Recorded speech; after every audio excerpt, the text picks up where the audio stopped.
सुन हरे कोबर की कहानी। बहुत समय पहले की बात है। एक पर्वतीय प्रदेश में महाकाय वृक्ष था, जिस पर स्निग्धुक नामक पक्षी निवास करता था। उस पक्षी की विशेष बात ये थी कि उसकी विष्ठा में स्वर्ण कन्नों का समावेश होता था। एक दिन एक व्यक्ति उस पर्वतीय प्रदेश में आकेट के लिए आया। उसे ज्ञात नहीं था कि स्निग्धुक पक्षी की विष्ठा स्वर्ण कण युक्त होती है।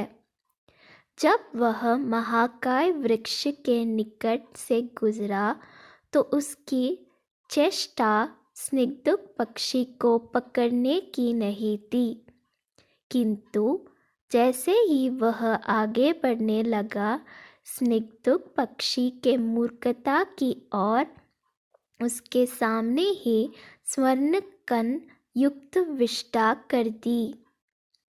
स्वर्ण कण युक्त विष्ठा देखते ही व्यक्ति में लोभ आ गया और जाल डालकर उसने स्निग्धुक पक्षी को पकड़ लिया। घर आकर उसने उसे एक पिंजरे में बांध कर दिया, किंतु पूरी रात वह सो नहीं पाया। वह सोचता रहा कि यदि किसी तरह इस स्निग्धुक पक्षी और उसके स्वर्ण कण युक्त विष्ठा की बात राज्य के राजा तक पहुंच गई तो राजा उसे दंडित कर देगा। वह भयभीत हो गया।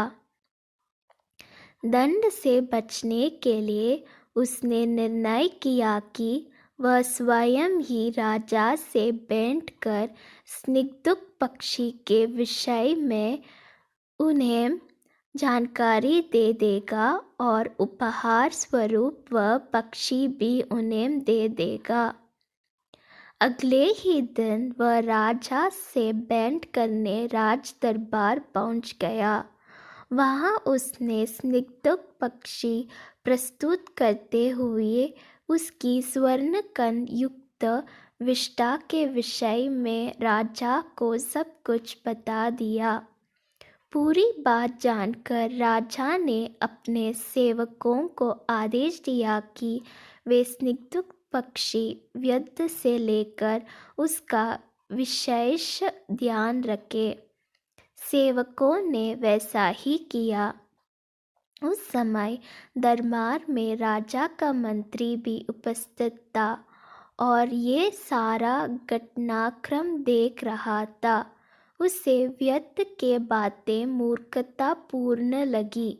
उसने राजा को परामर्श दिया कि ऐसी अनर्गल बातों पर विश्वास करना आपको उपहास का पात्र बना देगा, इसलिए व्यक्ति की बातों में ना आए।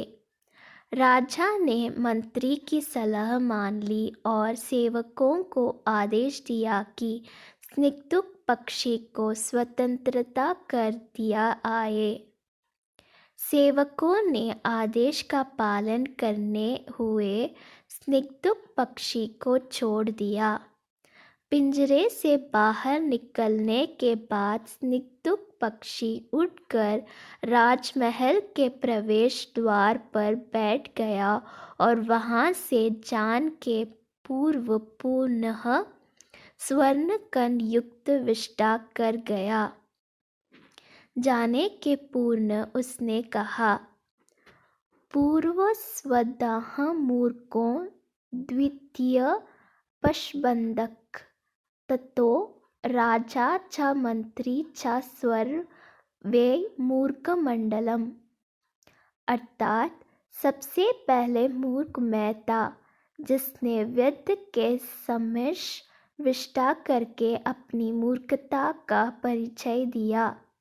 दूसरा मूर्ख व्यक्ति था, जिसने व्यर्थ के भय में उसे राजा के सम्मुख प्रस्तुत कर दिया।